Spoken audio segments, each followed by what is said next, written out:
In this college town, everybody has a story. Where they come from, who they hope to be, it's all relative to what they put their time into. Some people choose partying, others choose clubs.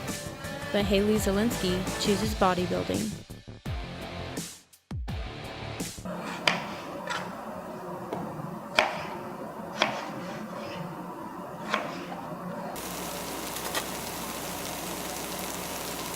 In the morning, I usually start out with oats with either berries or strawberries and a protein shake.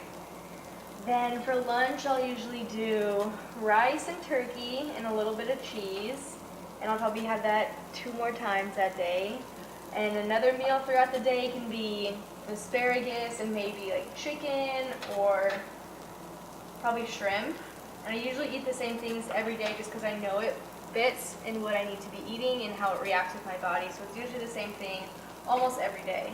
The way I have found like a good balance with it is to get the crappy part of my competition prep done early. So I do cardio in the morning at like 6 a.m. So I'm not missing any plans because no one's up by that point. And then I usually just make myself create the healthy balance. You have to remind yourself not to get obsessive over working out, and to remind myself that I am a college student.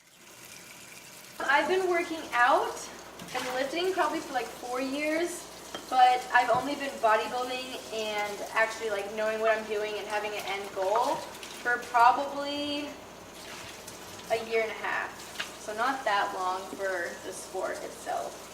Success doesn't come overnight. Haley often waits extended periods of time to see progress in her physique, even though she devotes free time and meal planning to training.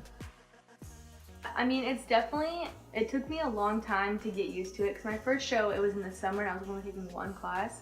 So that was kind of a good like walkway into it. But now taking a full load and working and prepping for this, I just have to remind myself like what the main priorities are, like studying, being like a healthy person, like getting good sleep, resting, like my own personal needs. And it's been a balance for sure. And it's just really important to make sure that you are finding a balance. And if I miss a cardio session, it's not going to be the end of the world because I do have other priorities and that's not my main focus right now. If I'm having a pain of like a small like ache in my back or something, I acknowledge it and I know I need to take time off because like we take advantage of our bodies so often, just all the things it does, just like breathing and sleeping and the normal things, we just take advantage of it. So when I do like notice something's off about my body, I do like just notice it more and focus on it because my body is like what I'm working with and we need to treat it like the amazing machine that it is. I think what makes me keep going is, well, one, the stage aspect. If I don't work hard and give it my all and I'm not in the shape I want to be on stage and there's hundreds of people looking at me in a swimsuit, then that's a huge fear. But also what keeps me going is just the aspect of that it's a challenge for myself, like my drive, just everything about me. The whole prep situation tells me a lot about myself. I learned that I'm disciplined, I can stick to tasks, and I can reach a goal.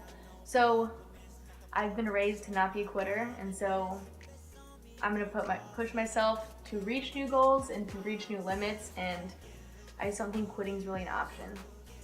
Off-season means, which is what I'm currently in, so you have to start off with a reverse diet and add back calories to your diet so you don't just gain a whole bunch of fat and stuff right away. So that's the start of off-season. Then what I'm doing as of right now is trying to lift heavier and gain more muscle. So whenever I lean out for my next show, I have more muscle to show. But off-season means hanging out with friends and family and being more lenient with myself and not being so strict and restrictive. So it just gives me more time to be like the college student that I want to be when I'm on season. So, if everyone has another story, something else on their plate besides class, is it ever really off-season?